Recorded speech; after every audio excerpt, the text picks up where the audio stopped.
Μπορεί οι ακροατές μας να μην ξέρουν πώς μοιάζει το 3D modeling, αλλά για να στο περιγράψω και εσένα, φαντάσου ότι έχεις ένα γλύπτη μπροστά σου που έχει ένα μάρμαρο. Και αρχίζει με τα εργαλεία του και σκαλίζει λίγο το μάρμαρο μέχρι να φτιάξει βασικά τη μορφή που θέλει. Από τον κύβο ξεκινάει, να φτιάξει τη μορφή.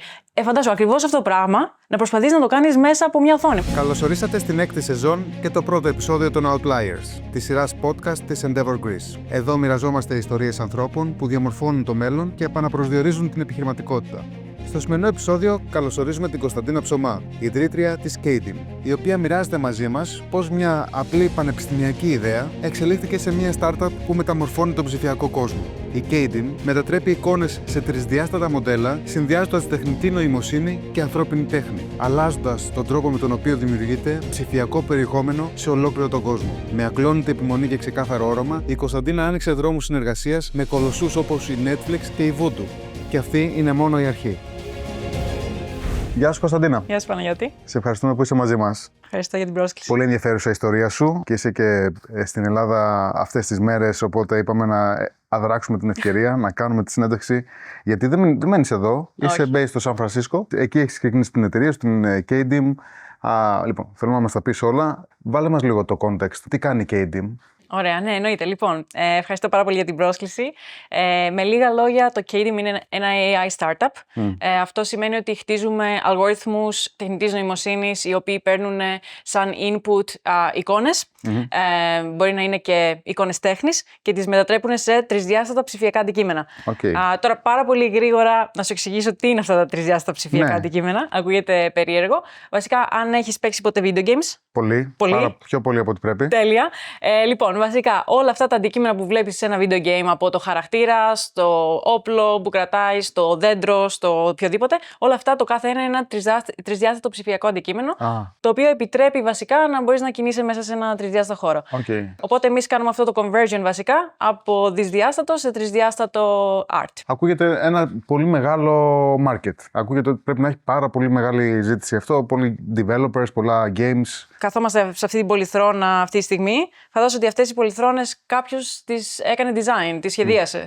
Πού τις σχεδίασε? Στον 3D. υπολογιστή, σε 3D modeling software. Οπότε, εκτός από τα games, μετά βάζεις και όλα τα άλλα τα industries, από architecture, σε product design, σε e-commerce, που μπορούμε να συζητήσουμε αργότερα. Μπαίνουμε πλέον στο virtual reality, το οποίο φαντάζομαι ότι όλα αυτά τα Oculus, όλα αυτά τα γυαλιά Vision Pro χρησιμοποιούν 3D imaging. Εννοείται. Βασικά, αυτά κάνουν ακόμα πιο accessible το 3D, αλλά βέβαια για να μπορούν οποιοδήποτε developer να βάλει μέσα σε αυτά τρισδιάστατα ας πούμε, παιχνίδια ή experiences, πρέπει να φτιάξει πρώτα τα τρισδιάστατα ψηφιακά αντικείμενα για να γεμίσει μια δραστηριότητα ή ένα παιχνίδι με αυτά. Οπότε εκεί είναι το pain point που εμείς έχουμε προσηλωθεί εδώ και πολλά χρόνια. Πρέπει να μας πεις οπωσδήποτε πολλά, γιατί έχεις κάνει ήδη πολλές επιτυχίες. Φανταστικοί πελάτες, φανταστικοί υποστηρικτές, επενδυτές. Δηλαδή δεν είναι απλά μια ιδέα. Είναι ένα πρόβλημα το οποίο το λύνεις καλύτερα από οποιοδήποτε άλλο. Ας ξεκινήσουμε λίγο από τα παιδικά σου χρόνια. Πού γεννήθηκες, πού μεγάλωσες, να καταλάβουμε λίγο την Κωνσταντίνα πριν από την Kaydim. Ναι. Λοιπόν, βασικά εγώ γεννήθηκα και μεγάλωσα εδώ στην Αθήνα, στα Πετράλωνα συγκεκριμένα. Πολύ humble beginnings. Πήγα σχολείο στην Ιωνίδιο, η οποία έγινε πρότυπο σχολή ενώ ήμουν εκεί πέρα. Είχαμε πολύ καλούς δασκάλους και πάντα ήμουν πάρα πολύ interested σε ό,τι είχε να κάνει με sports. Και summer camps. Κάποιο συγκεκριμένο sport ή overall? Θα έλεγα overall. Αλλά εντάξει, τώρα πλέον έχω και αγαπημένα sports. Αλλά τότε, όταν ήμουν μικρή, βασικά οι γονείς μου μας πήγαιναν σε πάρα πολλές δραστηριότητες έξω από το σχολείο, κυρίως sports. Και εγώ really fell in love, ας πούμε, με αυτό το setting. Γονείς, επιχειρηματίες. Ναι, ο μπαμπάς μου είχε ξεκινήσει μια επιχείρηση πριν από 30 χρόνια και είχε κάνει το διδακτορικό του στο AI. Τυχαία. Ναι, τρέλα για 30 χρόνια πριν. Έχει μπαμπά με διδακτορικό στο AI. Ναι. Όλοι οι υπόλοιποι που ασχίζουμε να τους μάθουμε να χρησιμοποιούν το app του Facebook. Ναι. Και εντάξει, ναι, είχε ξεκινήσει μια εταιρεία. Εγώ όμως, να σου το πω και αυτό, ως πολύ μεγάλη, δεν είχα καταλάβει τι σημαίνει ότι ο πατέρας μου έχει εταιρεία. Ήταν λίγο. Μου πήρε πολύ χρόνο να το καταλάβω. Έβλεπα μεν την προσπάθεια. Και παράλληλα η μητέρα μου είχε μείνει στο σπίτι και μας μεγάλωσε με διάφορες δραστηριότητες. Έχει μια αγάπη για τις τέχνες. Το οποίο επίσης μετά θα το συνδέσω κάπως με το τι κάνω. Σίγουρα συνδέεται. Οπότε έτσι ήταν το περιβάλλον. Τι επιχείρηση έχει ο μπαμπάς? Λοιπόν, ο μπαμπάς μου έχει μια επιχείρηση η οποία βασικά είναι CRM, Customer Relationship Management, και κυρίως οι πελάτες του ήταν στον τομέα του banking, δηλαδή τράπεζες. B2B. B2B, Άρα, SaaS, software. Email στις 12 και 1 ώρα το πρωί. Εννοείται. Ναι. Και ταξίδια. Και ταξίδια. Είσαι και εσύ. Λοιπόν, ακολουθείς τα footsteps, τα βήματα των γονιών σου, έτσι. Πώς ήταν τα σχολικά σου χρόνια? Είσαι στο σχολείο και φεύγεις να σπουδάσεις αμέσως στο εξωτερικό ή σπουδάζεις και στην Ελλάδα? Λοιπόν, βασικά αυτό που έγινε είναι ότι καταρχάς εγώ στα σχολικά μου χρόνια πάντα λάτρευα μαθηματικά, φυσική. Στο σχολείο μας ήμασταν και πάρα πολύ τυχεροί, είχαμε απίστευτους δασκάλους μαθηματικών, μας έκαναν και έξτρα. Κάθονταν, ερχόντουσαν ας πούμε 2 ώρες πιο νωρίς στο σχολείο. Shout out στον κύριο Μισακαδουράκη στην Ιωνίδια που το έκανε αυτό. Οπωσδήποτε πρέπει να το βρούμε αυτόν τον άνθρωπο. Ναι, απίστευτος. Οπότε επένδυσαν πάρα πολύ σε αυτό το πράγμα. Και εμένα η αποφοίτησή μου από το Λύκειο, δηλαδή οι πανελλαδικές μου, συνέπεσαν με το Brexit. Δεν ξέρω αν θυμάσαι. Πολύ καλά. Πολύ καλά. Πάρα πολύ καλά. Το οποίο είχε τρομοκρατήσει την οικογένειά μου γενικά. Και φαντάζομαι ο πατέρας μου επιχειρηματίας. Ήμασταν σε μια φάση πώς θα φύγουμε να σωθούμε. Οπότε έδωσα πανελλαδικές, μπήκα εφαρμοσμένα μαθηματικά και φυσική που ήθελα στο Πολυτεχνείο, αλλά ταυτόχρονα είχαμε αρχίσει και κάναμε και αιτήσεις σε πανεπιστήμια του εξωτερικού. Και εντάξει, εκεί κάναμε αιτήσεις κυρίως computer science, αλλά συγκεκριμένα διάλεξα το course, το πανεπιστήμιο που διάλεξα, επειδή είχε ένα twist. Το degree μου στο εξωτερικό ήταν computer science with innovation, ναι. Και εγώ για κάποιο λόγο δεν ήθελα σκέτο computer science, οπότε αυτό με έκανε sold. Σου δίνει τη ευκαιρία μέσα στο πανεπιστήμιο να ξεκινήσεις αυτή την εταιρεία. Οπότε νομίζω ότι είναι ωραίο να ακούσουμε λίγο τη σκέψη σου και για το εκπαιδευτικό σύστημα. Δηλαδή είσαι στην Ελλάδα, είσαι σε ένα δημόσιο σχολείο, το οποίο όμως οι καθηγητές έχουν καταφέρει και σε επηρεάζουν. Και μετά πας σε ένα πανεπιστήμιο το οποίο το πρόγραμμά του το ίδιο σου δίνει την ευκαιρία να δημιουργήσεις την εταιρεία. Πώς αποτυπώνεις αυτή την εμπειρία σου στο εκπαιδευτικό σύστημα? Νομίζω είναι combination 2 πραγμάτων. Και να είσαι τυχερός να βρεθούν αυτοί οι άνθρωποι στον δρόμο σου που πραγματικά θα πάνε above and beyond να σε βοηθήσουν, αλλά και να έρχεσαι και από ένα περιβάλλον οικογενειακό το οποίο σε πουσάρει. Δηλαδή θα σε σπρώξει να προσπαθήσεις κι άλλο. Και να σου πω και το άλλο. Οι γονείς μου, ας πούμε, πάντα ο πατέρας μου κάθε καλοκαίρι θα μου έλεγε: λοιπόν, τώρα θα κάνουμε όλη την ύλη για του χρόνου. Οπότε, εντάξει, εγώ εννοείται ήμουν σε φάση τι λες, δεν υπάρχει περίπτωση. Εγώ το καλοκαίρι θα κάθομαι. Αλλά φαντάσου ότι είχαμε αυτό το constant push, ας πούμε, ότι πρέπει να είμαστε μπροστά. Πόσο σημαντικό είναι να είναι οι γονείς engaged στην εκπαίδευση? Είναι μια θεματική η οποία μου αρέσει πάρα πολύ τελευταία. Το οποίο βασικά είναι ότι πώς η προσπάθεια και πώς το να μην είσαι χαρούμενος κάθε στιγμή. Γιατί όταν με κάθιζαν οι γονείς μου και λέγανε: όχι, τώρα θα κάνουμε την ύλη του επόμενου καλοκαιριού, και όλοι τα υπόλοιπα παιδιά ήταν τριαλαροί. Ναι, εγώ δεν ήμουν χαρούμενη. Ήμουν δυστυχισμένη. Ναι, φυσικά. Και τσακωμοί, κλάματα, φωνές. Αλλά πραγματικά αυτό μου έχει μάθει, δηλαδή, ότι στη ζωή δεν είναι ωραίο και δεν είναι fulfilling at the end of the day να είσαι όλη την ημέρα να κάνεις κάτι που να σε κάνει χαρούμενο. Ακριβώς, και relaxed. Σπάς πολλά στερεότυπα ταυτόχρονα, το οποίο θα τα πειράξουμε όλα σήμερα σε αυτή τη συζήτηση. Πες μας λίγο για τον Bristol. Λοιπόν, σπουδάζεις και εκεί ξεκινάς την εταιρεία. Βάλε μας λίγο σε αυτό το storyline. Ναι. Λοιπόν, στο Bristol όταν πήγα, βασικά πέρασα έτσι 2 μήνες προσαρμογής που τα αγγλικά με είχαν τρελάνει, 8 ώρες lectures, είχα πονοκέφαλο 2 μήνες από το you now need to start thinking in English. Αλλά πολύ σύντομα στη θητεία των 4 χρόνων εκεί πέρα άρχισαν και μου αρέσανε, είχα μια παραπάνω σύνδεση με ό,τι είχε να κάνει visual. Ήταν visual, δηλαδή ήταν το αποτέλεσμα του κώδικα φαινότανε. Έκαναν stand out μαθήματα όπως computer graphics, κάναμε computer vision και άλλα πράγματα, αλλά ειδικά στο computer graphics ήταν το highlight μου. Δηλαδή φτιάχναμε rasterizers, φτιάχναμε ray tracers που κάνουν render βασικά διάφορες εικόνες. Βασικά χτίζεις το δικό σου renderer με κώδικα. Είχε το πανεπιστήμιο ένα ολόκληρο χρόνο dedicated για να χτίσουν οι computer scientists ένα game. Οι φοιτητές που πήγαιναν συγκεκριμένα στο Bristol, πολλοί πήγαιναν λόγω αυτού του πράγματος. Λόγω του ότι το Bristol είχε στο computer science game project. Και λόγω αυτού όμως, λόγω επειδή υπήρχε αυτή τη μεγάλη εργασία, υπήρχαν και πολλά άλλα μαθήματα τα οποία ήταν συμπληρωματικά. Για παράδειγμα, 3D modeling. Και για άλλο παράδειγμα, 3D animation. Εγώ τα πήρα αυτά. Εγώ τα πήρα αυτά μαθήματα επειδή μου φάνηκε πολύ ενδιαφέρον το 3D modeling. Ήμουνα σε φάση ωραία, art, τέχνη, τεχνολογία, πόσο δύσκολο μπορεί να είναι. Οπότε μπήκα μέσα σε αυτό το look εκεί πέρα που εκεί πέρα αρχίζει και η ιστορία του Katie μου. Συνδυάζεις και μάλιστα το art της μαμάς με τα μαθηματικά και τη φυσική. Και τότε το art κομμάτι από τη μαμά μου δεν ήταν πάρα πολύ δυνατό. Δηλαδή δεν ήταν ότι είχε σπουδάσει καλλιτέχνη. Τώρα, εντάξει, fast forward, αυτή τη στιγμή σπουδάζει στα Γιάννενα Καλών Τεχνών. Oh, wow. Ναι. Τέλειο. Οπότε είναι... Διαβίου μάθησε και full. Lifelong learner. Ναι. Φανταστικό. Αλλά τότε, εγώ δεν είχα συνδέσει, ας πούμε, ότι μου έχει έρθει καλλιτεχνικό πνεύμα από τη μητέρα μου καθόλου. Μέχρι τότε πώς ήταν δηλαδή απλά αγόραζε τέχνη, ήταν πολύ... Όχι, μόνη της έκανε πάρα πολλές, μας έκανε όταν ήμασταν παιδιά πάρα πολλές χειροτεχνίες. Ήταν δασκάλα σε παιδικό σταθμό και προετοίμαζε άπειρες χειροτεχνίες για τα παιδιά κάθε βράδυ. Δηλαδή τη βλέπαμε, κοβέρα, φαντάζομαι ότι έφτιαχνε δικά της puzzle. Δηλαδή αντί να αγοράσει το puzzle, ζωγράφιζε μια τεράστια ζωγραφιά. Μετά την έκοβε σε κομμάτια, πλαστικοποιούσε, έκανε όλες αυτές τις χειροτεχνίες και τις πήγαινε την επόμενη μέρα στα παιδιά, στον παιδικό σταθμό. Και έτσι, ας πούμε, εγώ την έβλεπα. Δημιουργούσε δικιά της τέχνη βασικά για τα παιδιά.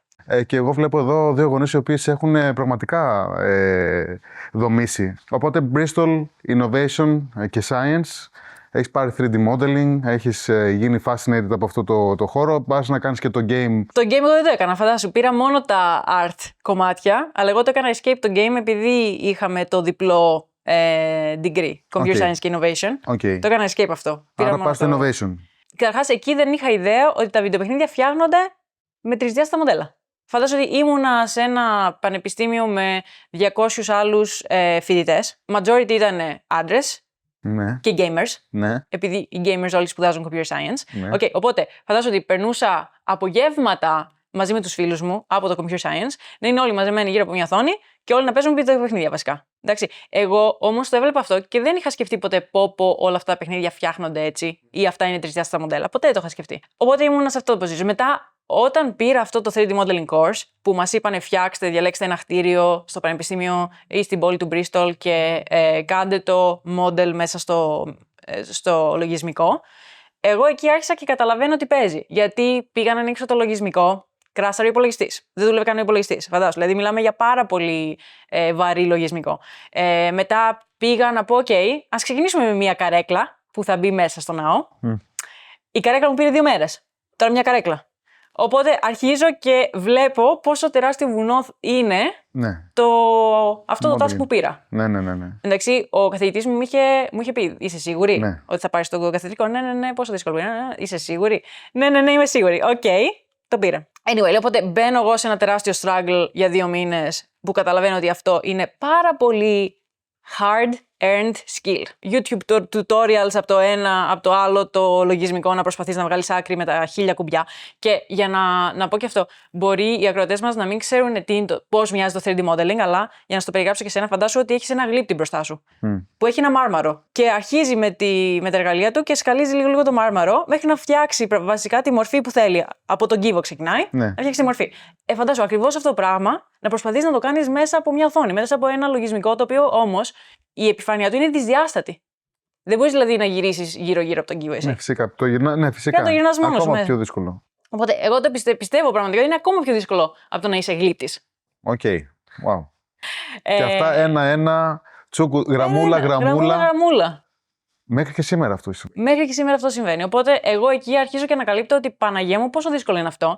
Και μετά κάτι δεν μου έβγαζε νόημα. Γιατί ήμουν σε φάση, OK, κάθε βιντεοπαιχνίδι χρειάζεται χιλιάδες από αυτά. Αν το καθένα από αυτά παίρνει, ακόμα και το πιο απλό, παίρνει, δεν ξέρω, 1 μέρα, 2 μέρες, μιλάμε για τεράστιο κόστος. Αυτό μετά έμαθα εγώ, άρχισα να κάνω research, οφείλεται στο πόσο δύσκολο είναι να δημιουργηθεί η τρισδιάστατη τέχνη που θα μπει μέσα στα βίντεο παιχνίδια μετά. Αυτή τη στιγμή είναι τόσο δύσκολο κάποιος developer που θέλει να φτιάξει κάτι τρισδιάστατο να πάρει όλα τα resources για να μπορέσει να το φτιάξει, τόσο ακριβό που είναι.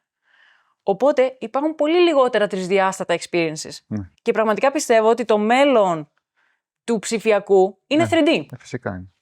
Οπότε πρέπει να λυθεί αυτό το bottleneck. Πρέπει να εκδημοκρατήσουμε. Ακριβώς. Πρέπει να εκδημοκρατιστεί αυτό το. Και commoditize. το design αυτό. Και εκεί μπήκε η Take Aid. Οπότε, ακριβώς με αυτό το vision του democratize και make it accessible, μπαίνω στον τελευταίο χρόνο των σπουδών μου το 2019-20 και εκεί μας δίνεται ευκαιρία από το Innovation Department του Πανεπιστημίου που μας λένε, λοιπόν, έχετε 2 επιλογές για το thesis, για την διπλωματική σας. Λοιπόν, ή θα κάνετε ένα research project ή θα κάνετε fake startup. Δώσ' μου τίποτα άλλο εκτός από research. Ναι. Είμαι τέτοιο άτομο. Και τι ωραία ιδέα για τα ελληνικά πανεπιστήμια τώρα, εγώ σκέφτομαι. Και τι ωραία ιδέα για τα ελληνικά πανεπιστήμια. Που είναι, εντάξει, τα ελληνικά πανεπιστήμια είναι πάρα πολύ focus στο research. Ναι. Και μετά από λίγους μήνες, το Φεβρουάριο του 20, ήμασταν σε μια φάση που λέγαμε, λοιπόν, we're actually doing it. Πήγαμε στο website των αγγλικών Companies House, λέγεται στην Αγγλία. Πληρώσαμε 12 λίρες και κάναμε register the company. Με συμφοιτητές σου, φαντάζομαι, που ήσασταν μαζί στο. Ναι, ήμασταν 2 άτομα σε αυτό το project που το πήραμε μαζί, εγώ και άλλος ένας, και μαζί κάναμε register αυτό το company εκεί. Το πανεπιστήμιο έχει καθόλου equity σε αυτό, είναι κάτι το οποίο είχαν προγραμματίσει, γιατί φαντάζομαι. Το είχαν προγραμματίσει. Άλλο φοβερό πράγμα. Επειδή ήμασταν κάτω από την ομπρέλα του innovation, δεν πήραν τίποτα equity. Οπότε μπαίνουμε στον διαγωνισμό, κερδίζουμε το πρώτο βραβείο, το οποίο ήταν 10.000. Λοιπόν, 10.000 εκείνη τον Μάιο του 20 ήταν το μεγαλύτερο ποσό που έχω δει ποτέ στη ζωή μου. Εντάξει, το οποίο, ας πούμε, το βλέπω σε ένα bank account, το οποίο έχω access. Φυσικά. Και εγώ είμαι σε φάση 10.000, 2 χρόνια. Ζούμε 2 χρόνια. Ναι. Και εντάξει, έπεσε και το COVID εκεί πέρα. Γύρισα εγώ στην Ελλάδα που πραγματικά ζούσα και 2 χρόνια. Άρχισα να καταλαβαίνω, με 10.000 δεν μπορείς να προσλάβεις άτομο. Sure. Και ξεκινάμε λοιπόν να σηκώσουμε τον πρώτο, ας πούμε, ever γύρο, το οποίο ήταν 150.000 και βρήκαμε έναν super angel που έκανε αυτό το round. Και ήμασταν πάρα πολύ τυχεροί που τον γνωρίσαμε. Είναι ο co-founder και CTO του Rebellion Games που φτιάχνουν και τα Sniper Elite. Ναι. Πώς τον γνώρισατε, ήταν σε κάποιο. Δηλαδή, και αυτό νομίζω ότι για aspiring founders, ο πρώτος angel investor είναι πολλές φορές καθοριστικός, γιατί δεν είναι μόνο τα χρήματα. Και ήτανε. Ναι. Είναι και συνήθως είναι ένας άνθρωπος για να γίνει και angel investor, θα πιστέψει πολύ σε σένα ή σε αυτό το πρόβλημα που πας να λύσεις. Και τα δύο, μάλλον συνήθως. Και πώς βρίσκεις έναν angel investor είναι σίγουρα μια πολύ καλή συμβουλή για νέους founders. Με πάρα πολύ προσπάθεια είναι η αλήθεια. Δηλαδή, φαντάζομαι ότι σε αυτή τη φάση μπορεί να έστελνα μηνύματα στο LinkedIn σε οποιονδήποτε είχε title investor, angel, founder σε gaming company. Έκανα πάρα πολύ outbound. Και μετά μπορούμε να μιλήσουμε και για άλλα πράγματα. Πραγματικά, νομίζω οι founders σήμερα κάνουν πάρα πολύ underestimate το outbound. Και τι σημαίνει outbound? Να ξεκινώ να στέλνω μηνύματα και να προσπαθώ cold να βρω ανθρώπους να τους μιλήσω για οποιοδήποτε στόχο. Και γιατί το κάνουν underestimate, νομίζω, είναι πάρα πολύ δύσκολο. Είναι το δύσκολο. outbound, εντάξει, είναι δύσκολο. Το ποσοστό είναι 0,01%. Είναι και grant work. Δηλαδή πρέπει να καθίσεις, αυτό που λέγαμε, να στρώσεις το πουδάκι σου, να καθίσεις, πάμε ένα προφίλ. Θα κάτσω, ας πούμε, 10 ώρες, 12, 16 ώρες να στείλω σε 100 άτομα. Αλλά όταν το κάνεις αυτό, θα σου απαντήσει. Ο ένας θα σου απαντήσει, ο δεύτερος θα σου απαντήσει. Οπότε, έτσι γνώρισα πολλούς στην αρχή, αλλά συγκεκριμένα τον Chris τον γνώρισα μέσω ενός άλλου connection. Δηλαδή, έγινε ένα connection εκεί πέρα. Σε εκείνη τη φάση, πραγματικά δεν άφηνα τίποτα να πέσει κάτω. Οποιαδήποτε ευκαιρία. Ό,τι πρόγραμμα μικρό έβρισκα που να με έκανε connect με advisors, οτιδήποτε, το έπιανα όλο και μιλούσα όσο πιο πολύ κόσμο θα μπορούσα να μιλήσω. Τέλεια. Παίρνεις αυτά τα χρήματα, 150.000 λίρες. Ναι.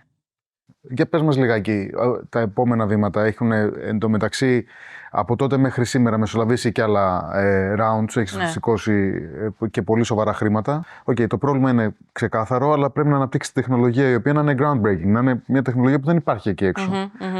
Ποια είναι τα βήματα που ακολουθείς εκεί? Λοιπόν, εκείνη τη στιγμή βασικά αρχίζουν και τρέχουν παράλληλα 2 γραμμές, το οποίο το ένα είναι ας χτίσουμε μια ομάδα και το άλλο είναι ας χτίσουμε ένα business. Okay. Building the team, building the business. Στο κομμάτι του team, πραγματικά αποτυγχάνω παταγωδός. Δεν υπάρχει άλλος τρόπος να το περιγράψω και δεν μπορώ να σου εξηγήσω. Στο κομμάτι του business, κάτι εκεί πέρα πήγα, κάτι κάναμε. Λοιπόν, θα ξεκινήσω με το business. Στο business, σε εκείνη τη φάση πήραμε τα πρώτα χρήματα και είμαστε σε φάση, πρέπει να δούμε τι θα χτίσουμε, βασικά. Και πήραμε το state of the art research στον τομέα μας και το βάλαμε σε ένα προϊόν. Okay, αυτός είναι ο πιο απλός τρόπος να το περιγράφω. Είχα μιλήσει με αρκετές εταιρείες. Υπεγράψαμε τότε 10 με 11 τα λένε letters of intent, ότι και καλά εμάς μας ενδιαφέρει να κάνουμε ένα pilot, ένα πιλωτικό πρόγραμμα, να δούμε αν αυτό θα προχωρήσει. Οπότε είχαμε 11 πιλωτικά προγράμματα το 2021, δηλαδή μόλις γύρισα στο Λονδίνο. Το αποτέλεσμα από τα πιλωτικά προγράμματα, με απλά λόγια, ήταν ότι αυτό το πράγμα δεν μπορούμε να το χρησιμοποιήσουμε. Okay. Δύσκολο. Πάρα πολύ δύσκολο. Λοιπόν, και θα σου πω πώς βγήκαμε από αυτή την κατάσταση. Ναι, όντως, πώς κάνει κάποιος, πώς συνεχίζεις. Ειδικά όταν και στη δεύτερη γραμμή που λες την ομάδα αποτυχάνεις, οπότε ίσως η δυσκολία και είναι δύο σφαλιάρες ταυτόχρονα. Δύο σφαλιάρες ταυτόχρονα. Και αυτό το πράγμα που είπες τώρα, δύο σφαλιάρες ταυτόχρονα, είναι ο ορισμός του entrepreneurship. Και όχι μόνο 2 και 10. Εκεί πέρα, σε χτυπάνε. Σε έχουν βάλει στη μέση και σε χτυπάνε. Τέλος πάντων. Λοιπόν, σε εκείνη τη φάση δεν ήξερα τι να κάνω και θυμάμαι, είχα κάνει ένα ταξίδι στο Bristol πίσω, επειδή έμενα στο Λονδίνο και συνάντησα τον φίλο μου τον Κώστα του Καραχάλιο. Είναι επίσης επιχειρηματίας, επίσης σπούδασε στο Bristol και τέλος πάντων είχαμε συνδεθεί, επειδή εγώ προσπαθούσα να μιλήσω με οποιονδήποτε founder, ας πούμε, και το συζήταγα αυτό το πρόβλημα μαζί του. Και κάπως μου είχε πετάξει μια ιδέα, δεν θυμάμαι ακριβώς πώς μου το είχε πει, μου λέει πάντως human in the loop. Λοιπόν, σε εκείνη τη φάση λοιπόν είχα δύο επιλογές. Okay.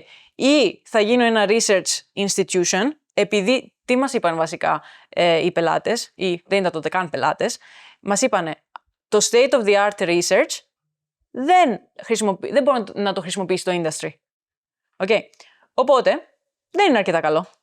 Okay. Οπότε ή θα πας να κάνεις κάποιο advancement στο state of the art, οπότε θα φτιάξεις εσύ το επόμενο state of the art research και θα γίνεις, I don't know, deep mind, in the best case. Θα γίνεις ένα research institution ή θα βρεις κάποια άλλη λύση. Να κάνεις commercialize κάτι που πραγματικά δεν είναι αρκετά καλό για το industry. Το προϊόν που έχεις αναπτύξει αυτή τη στιγμή δεν είναι enough να κάνεις scale και να πάει να λύσει ένα πρόβλημα ή θα πας να κάνεις πιο deep research και θα γίνεις ένας ερευνητικός οργανισμός ή θα πρέπει να βρεις έναν τρόπο να το κάνεις commercialize. Ναι, και δεν είναι το scale το πρόβλημα. Το πρόβλημα εκεί ήταν η χρησιμότητα. Ότι πραγματικά τα outputs αυτού του research δεν ήταν. Το industry δεν τα έβρισκε καθόλου αξιόλογα για τη δουλειά τους. Εγώ, όπως είπα πριν, εγώ και research δεν πάμε μαζί. Δεν έχω υπομονή τέτοια για research. Εγώ είμαι σε φάση, θέλω να βγάλουμε χρήματα. Αύριο θέλω χρήματα να βγάλουμε. Οπότε έκανα και αυτό το ταξίδι εκεί στο Bristol, μου πέταξε αυτήν την ιδέα και ο Κώστας ο Καραχάλιος και λέω θα αρχίσουμε να προσλαμβάνουμε 3D artists. Και ποια ήταν η ιδέα? Ήτανε, ωραία, ας βάλουμε μέσα στην εταιρεία τους ανθρώπους που είναι και οι πελάτες μας. Οι πελάτες. Έτσι, αυτοί που βασικά πρέπει να το βρούνε χρήσιμο το προϊόν. Να μας εξηγήσουν γιατί δεν είναι χρήσιμο. Εντάξει, είχα μια ιδέα, βέβαια, επειδή έκανα και εγώ 3D model, είχα μια ιδέα γιατί δεν είναι χρήσιμο, αλλά δεν είχα καταλάβει πάρα πολύ βαθιά. Και επίσης να τους χρησιμοποιήσουμε αυτούς τους ανθρώπους να μας κάνουν το quality control. Δηλαδή, να μπει human in the loop, όπως το λένε σήμερα και είναι super trendy. Δηλαδή, συνδυάσαμε το AI, την τεχνητή νοημοσύνη, με εμείς το λέμε artist in the loop, επειδή είναι καλλιτέχνης in the loop, ο οποίος κάνει assess το αποτέλεσμα από τον αυτοματοποιημένο αλγόριθμο και το βελτιστοποιεί. Έτσι ώστε αυτό που θα δώσουμε πίσω στον πελάτη να είναι πραγματικά κάτι το οποίο να έχει αξία. Και unique. Και unique, βέβαια, και τώρα μας έχει δώσει και τρελό πλεονέκτημα αυτό, γιατί είναι και licensable τα αποτελέσματα. Επειδή πάρα πολλές εταιρείες τώρα έχουν μεγάλο θέμα με 100% AI outputs. Ναι, δεν έχουν τα rights ίσως. Σωστά. Εμείς μπορούμε να δώσουμε exclusive IP rights, επειδή έχουμε τον artist in the loop και έχει και δικό μας, δηλαδή, δικιά μας ιδιοκτησία. Ιδιοκτησία, ναι, και creativity μέσα. Και έτσι μπόρεσα και έκλεισα τους πρώτους δύο μου πελάτες. Ακόμα θυμάμαι την ημέρα που πήγα σε ένα συνέδριο gaming στο Λονδίνο και είχα στο κινητό μου το input και το output, την εικόνα και το τρισδιάστατο μοντέλο. Και τους έλεγα, αυτό θα γίνει αυτό. Και έτσι κλείσαμε τους πρώτους δύο μας πελάτες. Ποια είναι τα milestones από αυτά τα πρώτα βήματα μέχρι το τελευταίο γύρο, ας πούμε, που ήταν από την Andreessen Horowitz? Ναι. Και θέλω να μας πεις, να μας φτάσει μέχρι εκεί και να μιλήσουμε μετά για το round αυτό, το οποίο ήταν, νομίζω, ένα εντυπωσιακό round, το οποίο αλλάζει και άλλαξε σελίδα η εταιρεία ολόκληρη. Για πες μας λίγο. Ναι, λοιπόν, από εκεί που ήμασταν το φθινόπωρο του 2021, αφού είχαμε περάσει αυτές τις δυσκολίες τι θα φτιάξουμε για να μπορεί η αγορά να το αγοράσει, βασικά, για να έχει αξία. Μόλις κλείσαμε τους πρώτους 2 πελάτες, εγώ είμαι σε φάση, OK, double down. Εδώ πέρα βρήκαμε το προφίλ που θέλει να αγοράσει αυτό το πράγμα και θέλει να μας δώσει χρήματα. Πάμε για να το κάνουμε, ας πούμε, ένα process. Και αρχίζει εκεί λοιπόν το outbound για sales. Δεύτερη αναφορά του outbound. Η πρώτη ήταν για επενδυτές στον πρώτο γύρο, τώρα outbound για sales. Οπότε αρχίζουμε πάρα πολύ δυνατά να στέλνουμε μηνύματα σε εταιρείες μικρομεσαίες και η στρατηγική ποια ήταν εκεί πέρα? Ήτανε να χτίσουμε μια καλή βάση πελατών από μικρομεσαίους πελάτες. Επειδή δεν μπορούσαμε να πάμε να χτυπήσουμε τις Riots of the world, τις Activisions of the world. Like, ήμασταν ο κανένας. Οπότε, ακριβώς. Ας χτίσουμε μια πάρα πολύ καλή βάση πελατών για να αποδείξουμε το value add και από εκεί θα πάμε στα μεγαλύτερα. Οπότε, μέσα στους επόμενους 6-9 μήνες είχαμε καταφέρει και είχαμε 40-50 studios, game development studios on board. Αρχίσαμε και με την πολύ μικρή μας ομάδα τότε στο Λονδίνο και ίσα βάρκα ίσα νερά, αρχίζουμε και κάνουμε και break-even σε κάποιες φάσεις. Πολύ νωρίς. Ναι, πολύ νωρίς. Και γενικά έχω αυτό το focus. Μ' αρέσει η εταιρεία να είναι self-sufficient. Έχουμε βέβαια και το extra capital για ανοίγματα, αλλά αυτό μου δίνει ακόμα περισσότερη σιγουριά. Σε κάποια φάση είχαμε και ένα viral moment μετά από 9 μήνες που εκεί άρχισε και το είχαν κάνει adopt, οι 50 πελάτες, κάποιοι το έκαναν post, κάναμε ένα viral moment. Και εκεί εγώ ήμουν σε φάση ας σηκώσουμε ένα seed. Είχα ήδη σηκώσει 2 γύρους στην Ευρώπη, στη φάση που είπα ας σηκώσουμε ένα seed. Μετά τον Angel Investment με τα 150.000. Ναι, εκεί σήκωσα άλλο ένα Angel Round από επενδυτές στην Ευρώπη. Ο founder της Monzo μπήκε μέσα, της Go Cardless, now he's a partner at YC. Και πέταξα σε εκείνη τη φάση στο Σαν Φρανσίσκο. Μπήκε μέσα στο round το Pioneer Fund, το οποίο συνήθως επενδύει μόνο σε YC companies. Να σου πω και ένα άλλο story με το YC. Μπορώ να το συνδέσω με την ομάδα που σου είπα το αρχικό failure με την ομάδα. Και εκεί, σε αυτό το ταξίδι στο Σαν Φρανσίσκο, μιλάω και με την Andreessen Horowitz. Τότε, already, είχαν κάνει stand out, επειδή, πάρα πολύ δυνατό, obviously, one of the top 3 funds in the world, πάρα πολύ δυνατή και στο κομμάτι του gaming. Φυσικά. Η δυνατότερη. Οπότε είμαι σε φάση πάρα πολύ καλός partner, if we were to work with them. Και εκεί μας είπαν όχι. Μας είπαν too early. Οκ, εγώ εκεί το σταματάω το raise, ό,τι χρήματα είχαμε σηκώσει με το Pioneer και τους Extra Angels και σε εκείνη τη φάση είμαι σε φάση let's go back to building. Γυρνάω στο Λονδίνο, δεν είχαμε τότε ομάδα στο Σαν Φρανσίσκο, γυρνάω στο Λονδίνο και πήγαμε πάρα πολύ εντατικά 9 μήνες, μόνο sales και φτάνουμε 1 million ARR μέσα σε 6-8 μήνες. Έσοδα λοιπόν, ετήσια έσοδα 1 εκατομμύριο. Σωστά. Πάνω από 1 εκατομμύριο. Και μέσα σε αυτούς τους 8 μήνες εγώ είχα κάνει ένα wishlist από επενδυτές μεγάλο και τους κρατούσα ενήμερους κάθε μήνα. Λοιπόν, αυτό το progress. Και ήμασταν σε μια φάση, 8 μήνες στη σειρά, περισσότερο από 30% MRR growth. Πες μας λίγο για το story αυτό του Y Combinator, του YC. Το story του YC. Λοιπόν, βασικά αυτό που έγινε με το YC ήταν ότι το 2021, μόλις εγώ άρχιζα και τρώγα πάρα πολλές φαλιάρες από το reality του «OK, προσπαθώ να χτίσω ένα startup». Είχα προσλάβει τους πρώτους υπαλλήλους, τα πράγματα δεν κουνιόντουσαν γρήγορα, ένα γενικό, δεν ξέρω πώς θα το περιγράψω, slowness, εκνευριστική αργότητα σε οτιδήποτε που γινόταν στην εταιρεία. Έγινα introduced εκείνη πρώτη φορά βασικά στο μεγαλύτερο startup accelerator που είναι το Y Combinator με βάση το Silicon Valley και το San Francisco και άρχισα να διαβάζω πάρα πολύ material από εκεί.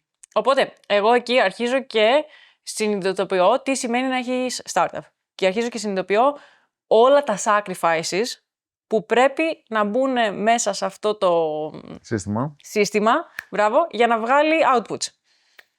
Οπότε αρχίζω και πατάω γκάζι. Αρχίζω και είμαι σε φάση, OK, πάμε όμως. Πρέπει εδώ πέρα, έχουμε πάρα πολλή δουλειά να κάνουμε. Αυτό δεν άρεσε σε όλους, obviously. Και εκεί αρχίζω και καταλαβαίνω, επίσης, από πάρα πολλά materials και εκθέσεις που γράφει και ο Paul Graham, ο founder του Y Combinator, και το Y Combinator γενικά σαν οργανισμός, το πόσο συγκεκριμένη πρέπει να είναι η αρχική ομάδα. Και πόσο... σημαντική είναι, απίστευτα σημαντική είναι η πρώτη ομάδα και εκεί συνειδητοποιώ ότι εγώ την ομάδα, τα πρώτα hires δεν τα έκανα με καθόλου thoughtfulness. Δηλαδή δεν ήμουνα. Δεν έβαλες έξτρα σκέψη. Conscious και δεν έβαλα έξτρα σκέψη να σκεφτώ, ποιες είναι οι αξίες εδώ πέρα, ποιες είναι οι αξίες οι δικές μου, ποιες είναι οι αξίες που θέλουμε να έχουμε σαν εταιρεία, τι πρέπει να καταφέρουμε, τι χαρακτηριστικά πρέπει να έχουν αυτά τα άτομα. Δεν είχε μπει αυτή η σκέψη καθόλου. Και εκεί είναι που βασικά κατάλαβα ότι έχω κάνει λάθη και εκεί, ας πούμε, είχα τα κότσια να τα διορθώσω. Γιατί αυτά τα λάθη είναι πολύ δύσκολα συναισθηματικά. Πάρα πολλοί άνθρωποι από το startup ecosystem ταλαιπωρούνται πάρα πολύ με αυτά τα προβλήματα. Και παγιδεύονται μέσα σε επιλογές. Και παγιδεύονται. Μπαίνω σε αυτό το πράγμα, τα διορθώνω όλα αυτά. Δηλαδή κάνω ό,τι ήταν απαραίτητο για να πατάμε δηλαδή στα πόδια μας με την έννοια της πρώτης ομάδας. Η πρώτη ομάδα να στηρίζεται όλες τις ίδιες αξίες και μπορούμε να μιλήσουμε μετά λίγο για το culture και για το ποιες είναι αυτές οι αξίες. Αλλά φεύγουν τα στοιχεία τα οποία δεν ήταν θετικά εκεί.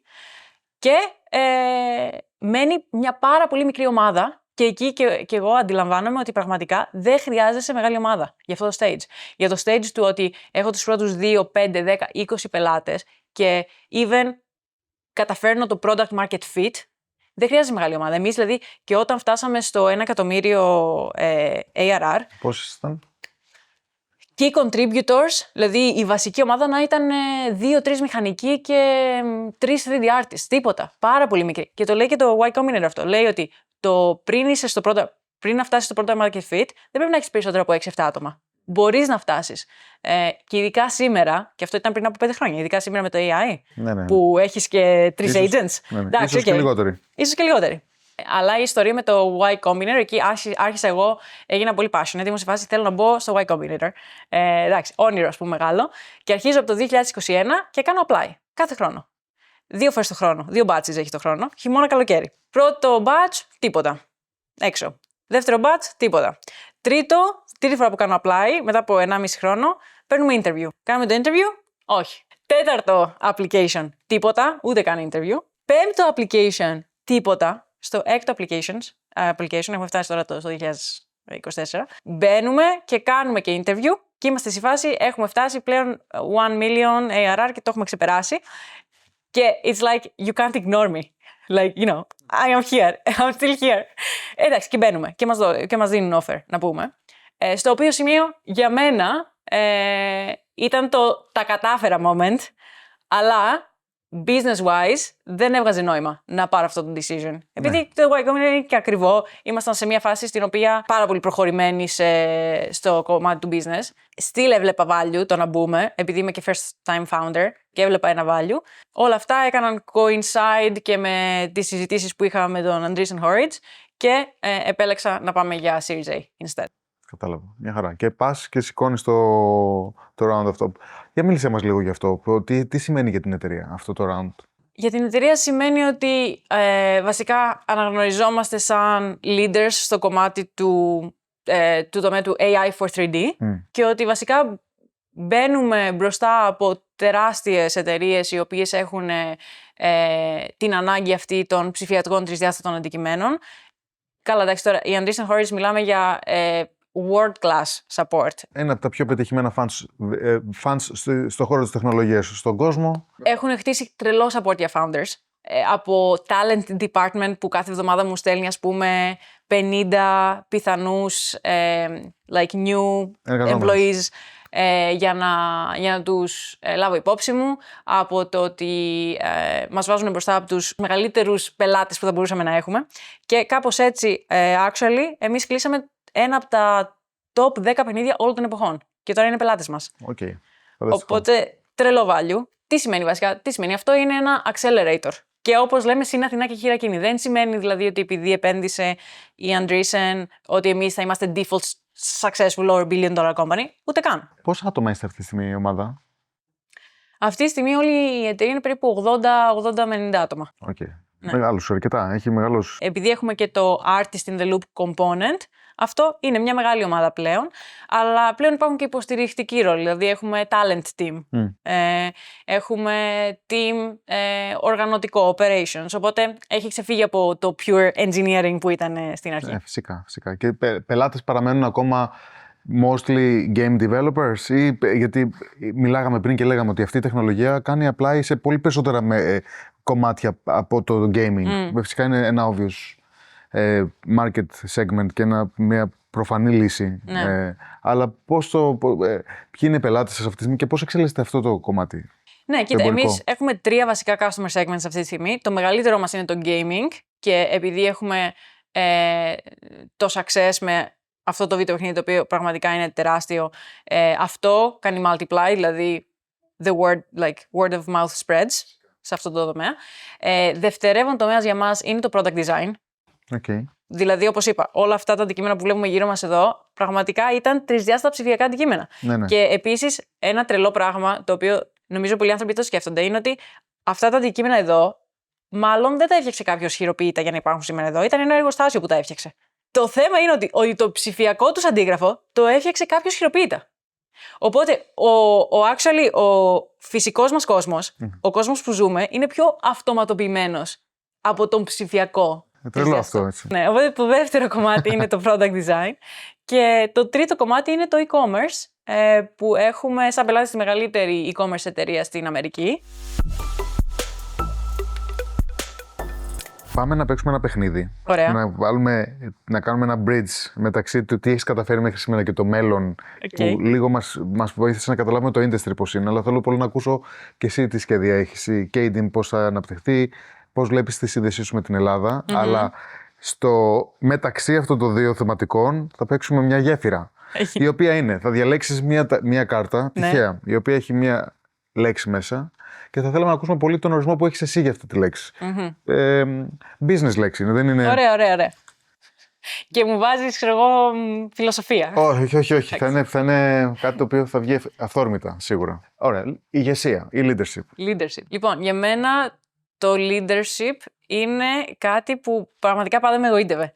Όταν ήμουν πολύ μικρή, πήγαινα κάθε καλοκαίρι σε ένα summer camp. Και εκεί ξεκίνησα σαν ένα παιδάκι. Μετά, μου άρεσε τόσο πολύ αυτό το summer camp, που έγινα βοηθός ομαδάρχη. Εντάξει. Και έπεισα τον αρχηγό του Summer Camp να με αφήσει να πάω δωρεάν, σαν βοηθός ομαδάρχη. Επειδή σταμάτησε να με καλύπτει η ασφάλεια. Ναι. Ξέρετε, τις κατασκηνώσεις. Και μετά, όταν ήμουν βοηθός ομαδάρχη, κάτι έπαθε η ομαδάρχησα και έγινα ομαδάρχησα.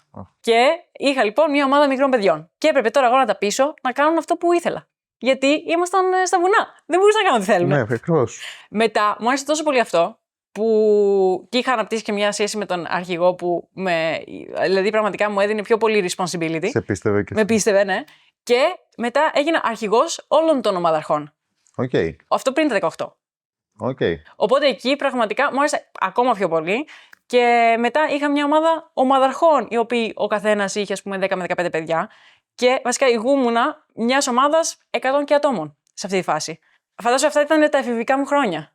Πάρα πολλά μαθήματα από εκεί. Για το τι σημαίνει να είσαι leader, κανένας δεν θα σε ακούσει αν απλά λες και δεν κάνεις. Και δεν θα είσαι inspiring. Αν εσύ δεν έχεις προσπαθήσει πάρα πολύ και δεν έχεις καταφέρει κάποια πράγματα, επίσης είναι πολύ δύσκολο κάποιος να έρθει και να σε ακολουθήσει. Και γι' αυτό και ίσως και τα πρώτα hires είναι δύσκολα. Γιατί και εσύ δεν έχεις κάνει ακόμα proof τον εαυτό σου. Για μένα μετράει πάρα πολύ το hard work. Πιστεύω βασικά ότι αν δουλέψεις αρκετά σε κάτι και πραγματικά είσαι πολύ ευαίσθητος να καταλάβεις τι δουλεύει, τι δεν δουλεύει εδώ τώρα. Προσπαθώ, χτυπάω το κεφάλι μου στον τοίχο με κάτι. Okay. Τι μπορώ να βελτιώσω για να μου φέρει καλύτερα αποτελέσματα. Αν αυτό βάλεις πολλές ώρες κάθε μέρα και προσπαθείς ένα process να το κάνεις καλύτερο συνεχόμενα για πάρα πολλές μέρες, μήνες, θα φτάσεις κάπου που το αποτέλεσμα θα είναι πολύ καλό. Εγώ πιστεύω σε αυτό. Το έχω δει, ας πούμε, να βγαίνει.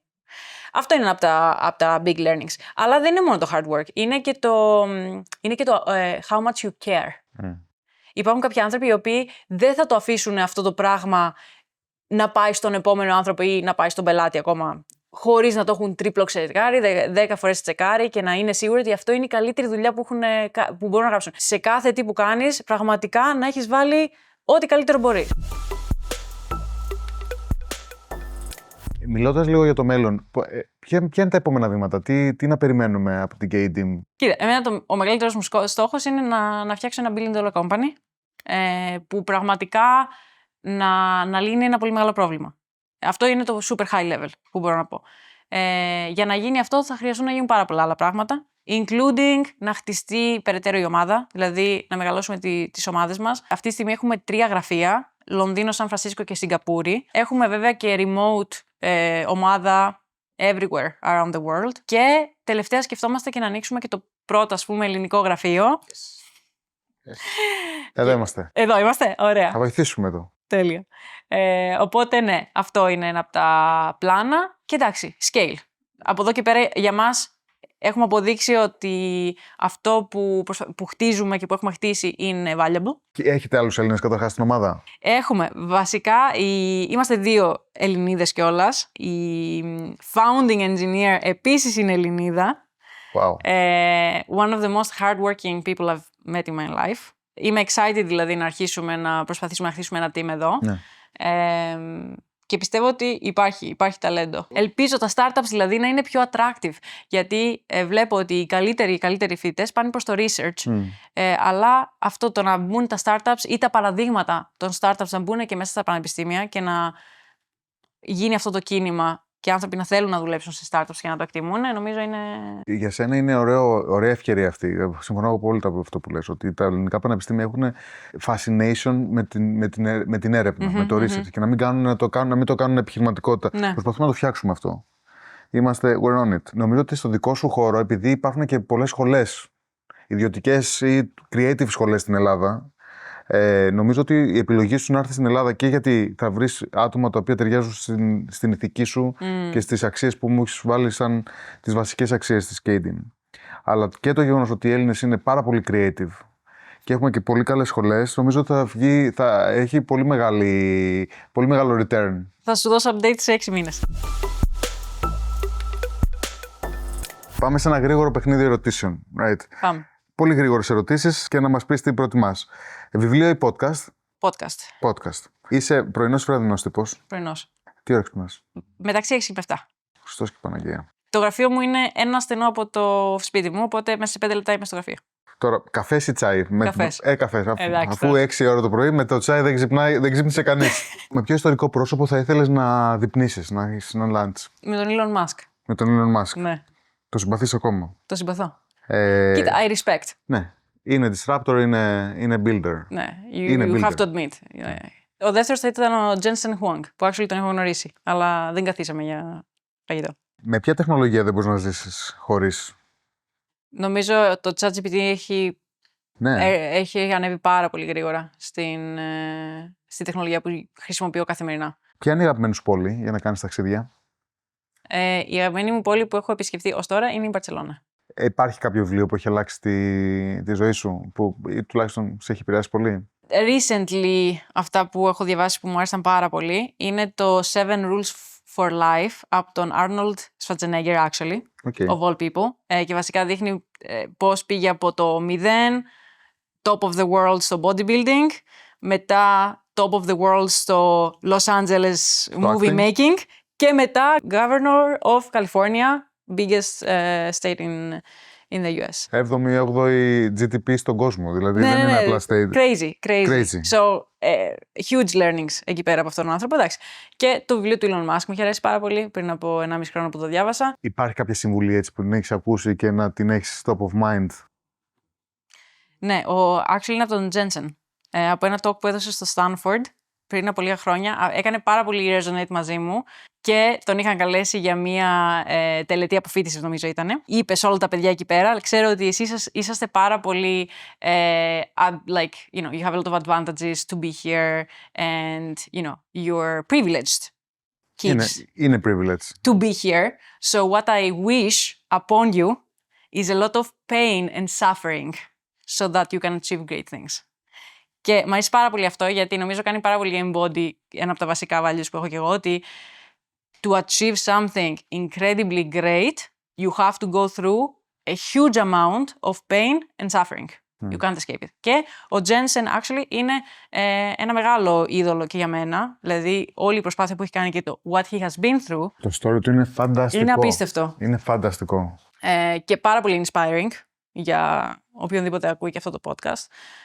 Οπότε αυτό είναι κάτι το οποίο δεν πρέπει να φοβίζει τους νέους ανθρώπους. Όμως πώς κάνεις κόπεση με τον πόνο και το suffer? Δηλαδή, το ακούω, σκληρή δουλειά, πίεση, η επιτυχία δεν έρχεται εύκολα. Αλλιώς θα την είχαμε όλοι και δεν θα ήταν τόσο scarce, αλλά κάποια στιγμή υπάρχει ένα σημείο το οποίο λέει ότι πρέπει να βρω εργαλεία και support. Ναι. Εσύ, therapy, meditation, υπάρχουν πολλοί τρόποι. Λοιπόν, για μένα αθλητισμός και gym. Μπορεί να δουλεύω 14 ώρες τη μέρα. Ξεκινάω στις 7, αλλά στις 1 η ώρα, 2 το μεσημέρι. Θα κάνω το διάλειμμα, θα πάω 1 ώρα γυμναστήριο. Και μετά θα συνεχίσω 2 με, I don't know. Whatever. Εντάξει, όπως είπα και πριν, οι άνθρωποι που να δουλεύεις να είναι πραγματικά άνθρωποι που τους θαυμάζεις και που κάθε πρωί λες πω δουλεύω με αυτούς τους ανθρώπους και πω δουλεύω με αυτό το στόχο. Εντάξει. Το τρίτο είναι momentum. Τι εννοώ. Είναι πάρα πολύ δύσκολο να χτυπιέσαι και να μην βλέπεις κάποιο αποτέλεσμα. Γι' αυτό είναι πάρα πολύ σημαντικό να κάνεις iterate, μικρά adjustments για να βλέπεις τι σε πάει πιο μπροστά και τι βελτιώνεται. Οπότε το momentum για μένα είναι το cure to burnout. Σε οποιοδήποτε έλεγα δουλεύω 5 χρόνια, 14 ώρες τη μέρα average, θα μου έλεγε είσαι τρελή, δεν γίνεται αυτό το πράγμα. Ναι, θα κλατάρεις. Και εννοείται οι άνθρωποι που έχεις κοντά σου. Τελειώνουμε κάθε συνέντευξη με μια κοινή ερώτηση, γιατί επιλέγουμε τη συνέντευξη μας με ένα κοινό κριτήριο, να είναι outliers, να είναι δηλαδή στο top performing class των founders. Τι πιστεύεις ότι κάνει έναν επιχειρηματία να είναι outlier? Το έχεις μέσα στη συζήτηση, μας έχεις ζωγραφίσει την εικόνα, αλλά αν μπορείς να το βάλεις έτσι σε 1-2 προτάσεις, τι πιστεύεις ότι κάνει έναν επιχειρηματία να είναι τόσο πετυχημένος? Το πρώτο θα ήταν το resilience, not give up attitude. Το άλλο είναι και το ambition. Για ένα επιχειρηματία μετράει πάρα πολύ. Να έχει ένα πάρα πολύ big ambition, γιατί αν έχεις κάτι πάρα πολύ big, είναι συνεχώς το motivator. Για μένα είναι δύσκολο να φτιάξω $1 billion business. Ναι, έχω κάνει βήματα προς αυτή την κατεύθυνση και έχω πετύχει πράγματα και είναι καλό να κοιτάς και πίσω και να λες κοίτα που έχω φτάσει. Αλλά το να βάλεις ένα πολύ ψηλό στόχο για τους right ανθρώπους, ξέρεις, είναι motivator κάθε μέρα, πάμε να προσπαθήσουμε για αυτό το πράγμα. Και αν είχα να πω ένα τρίτο πράγμα, taking risks. Δηλαδή και για μένα δεν ήταν εύκολο να τα μαζέψω όλα και να πάω στο Σαν Φρανσίσκο. Ναι. So you have to be comfortable με uncomfort. Κωνσταντίνα, σε ευχαριστούμε πάρα πολύ. Εγώ ευχαριστώ. Ευχαριστούμε που ήσασταν μαζί μας σε ένα ακόμα επεισόδιο των Outliers. Το Outliers Podcast είναι μια πρωτοβουλία της Endeavor Greece. Μπορείτε να μας βρείτε και να γραφτείτε στα κανάλια μας σε YouTube, Spotify και Apple Podcast. Ανακαλύψτε περισσότερες ιστορίες στο outliers.gr.